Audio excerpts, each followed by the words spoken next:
ইফতার করার সময় খাবার টেবিলে তাকিয়ে দেখলাম কোথাও বেলের শরবত নেই। আমি তখন আমার স্ত্রী শ্রাবণীকে ডেকে বললাম, আজকে শুধু লেবুর শরবত কেন, বেলের শরবত কোথায়? তখন সে মাথা নিচু করে উত্তরে বলল, আজকে বেলের শরবতটা বানানোর সময় পাইনি। কথাটা শোনার সাথে সাথে আমার মেজাজটাই খারাপ হয়ে গেল। শ্রাবণীকে তখন ধমক দিয়ে বললাম, তুমি কোন রাষ্ট্র পরিচালনা করো, বেলের শরবত বানানোর সময়টা পাও না? সারাদিন রোজা রেখেছে, একটু শান্তি করে বেলের শরবত খাবো, সেটাও আবার কপালে নেই। শ্রাবণী তখন আর কোনো কথা না বলে চুপচাপ দাঁড়িয়ে রইল। এই মেয়েটাকে নিয়ে একটাই সমস্যা, সে কোনো কাজই সম্পূর্ণভাবে করতে পারে না। দুপুরের দিকে শ্রাবণীকে বললাম, ফ্রিজে মুরগির মাংস আছে? ও বলল হ্যাঁ আছে। তারপর আমি ওকে বললাম, আজকে একটা কাজ করো, মুরগির মাংস দিয়ে ইফতারিতে চপ বানিও। আমার কথাটা শুনে শ্রাবণী আমার মুখের দিকে হা করে তাকিয়ে রইল। আমি তখন কিছুটা ধমকের সুরে তাকে বললাম, এভাবে বোকার মতো আমার মুখের দিকে হা করে তাকিয়ে আসো কেন? শ্রাবণী তখন বলল, মুরগির মাংস দিয়ে আবার কিভাবে চপ বানায় এটা তো আমি জানি না, এমনিতেই রোজা রেখেছি, তার মধ্যে আবার মধ্য দুপুর মাথাটা এমনিই খারাপ, তার উপর আবার শ্রাবণীর মুখে এমন কথা শুনে মাথাটা আরো খারাপ হয়ে গেল। আমি তখন রাগী চক্ষু নিয়ে ওর দিকে তাকিয়ে বললাম, তোমার মা তোমাকে কোনো কিছু শিখিয়ে বড় করেনি,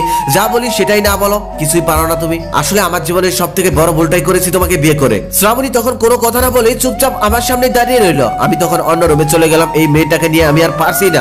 এই মেয়েটাকে আজকাল দেখলে আমার বিরক্ত লাগে, ওকে আমার সহ্যই হচ্ছে না। সেহরির সময় ভাতে হাত দিয়ে দেখি ভাত ঠান্ডা। আমি কিছু না বলি, শুধুমাত্র শ্রাবণীর মুখের দিকে তাকালাম। অমনি সে আমার রাগান্বিত চেহারা দেখে মাথা নিচু করে ভয়ে ভয়ে বলতে লাগলো, আজ উঠতে একটু দেরি হয়ে গেছে, এখন গরম ভাত রান্না করলে আজান দিয়ে দিবে, তাই একটু আজকে কষ্ট করে ঠান্ডা ভাতটা খেয়ে নাও, কালকের থেকে এমন ভুল আর কখনোই হবে না। শ্রাবণীর কথা শুনে রাত করে ওকে আর আমি কিছু বললাম না, শুধুমাত্র ভাতের প্লেটটা আসার মেরে ডাইনিং টেবিল থেকে রুমে চলে গেলাম। তারপরের দিন আমার বন্ধু খালিদ ওর বাসায় আমাকে ইফতারের দাওয়াত করেছে। বাসা খুব কাছে হয়, আমি একটু আগে ওর বাসায় চলে গেলাম। কলিং বেল বাজাতে আমার বন্ধু খালিদ দরজা খুললো। তবে ওর অবস্থা দেখে আমি অবাক, কারণ ওর পুরো শরীরে আটা ময়দা লেগে আছে। আমি তখন অবাক হয়ে তাকে বললাম, কিরে তোর এরকম অবস্থা কেন? খালিদ তখন একটু মুচকি এসে আমাকে বলল, তোর ভাবিকে ইফতার বানানোর কাজে সাহায্য করছিলাম। আমি তখন খালিদকে বললাম, তুই আবার রোজা রেখে রান্না বান্নাও করিস? খালিদ তখন অবাক দৃষ্টিতে আমার দিকে তাকিয়ে রইল আর বলল, তুই গাদা নাকি, শুধু কি আমি একাই রোজা থাকি? তোর ভাবিও তো রোজা রেখেছে। আমাদের যেদিন অফিস ছুটি থাকে সেদিন আমরা সারাদিন শুয়ে বসে থাকি, একটু খেয়াল করে দেখতো মেয়েদের কোনো ছুটি আছে কিনা। ও রোজা রেখে ঘর পরিষ্কার করে, কাপড় ধোয়, রান্না করে, থালি বাসন পরিষ্কার করে, বাচ্চা সামলায়।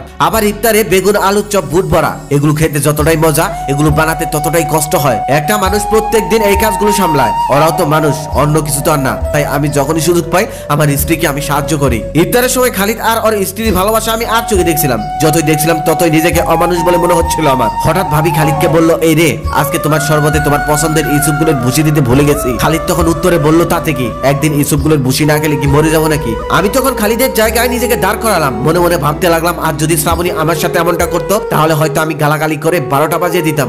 অথচ একদিন বেলের শরবত না খেলে কিছুই হবে না। আমি সবসময় শুধু আমারটাই ভেবেছি, অথচ আমার পাশের মানুষটাও যে রোজা রাখে, সে সারাদিন কত কাজ করে, এটা কখনো আমার চোখেই পড়েনি। সেহরির সময় শ্রাবণীকে ডাক দিতে ও লাফ দিয়ে উঠলো। ও কিছুটা ভয়ের চোখে আমার দিকে তাকিয়ে বলল, আমি আজকেও কি দেরি করে ফেললাম নাকি? কিছু মনে করো না, আমি তাড়াতাড়ি এখনই রান্না করে নিচ্ছি। আমি তখন মুচকি এসে ওকে জড়িয়ে ধরে বললাম, আমি সমস্ত রান্নাই করে ফেলেছি, শুধুমাত্র মাছের তরকারিটা একটু ভালো হয়নি, আজকে কষ্ট করে খেয়ে নাও। আর হ্যাঁ, কালকে তুমি আমাকে মাছের তরকারি রান্না করা শেখাবে, আর আমি তোমাকে মুরগি দিয়ে চপ বানানো শেখাবো। আমার কথা শুনে শ্রাবণী কিছুটা বলতে চেয়েছিল, ঠিক সেই সময় আমি ওকে থামিয়ে দিয়ে বললাম, আমাকে এতদিনের ব্যবহারের জন্য মাফ করে দিও, কথা দিচ্ছি আর কখনোই তোমার সাথে খারাপ আচরণ করবো না, পৃথিবীর সব থেকে ভালো স্বামীটি হয়েই তোমাকে দেখাবো। তখন তোমার চোখে আমার প্রতি ভয় না, শুধুমাত্র ভালোবাসাটাই দেখবে। তাই সকল মুসলিম ভাইদের প্রতি আমার একটাই অনুরোধ, আপনি যেমন রোজা রাখেন ঠিক তেমনই আমাদের মা বোনরা রোজা রাখে। তারা রোজা রাখে, সারাদিন কত কাজ করে, কত কষ্ট করে। তাই কখনোই খাবার দাবার নিয়ে রোজার মাসে তাদের সাথে খারাপ আচরণ করবেন না, পারলে সাহায্য করুন।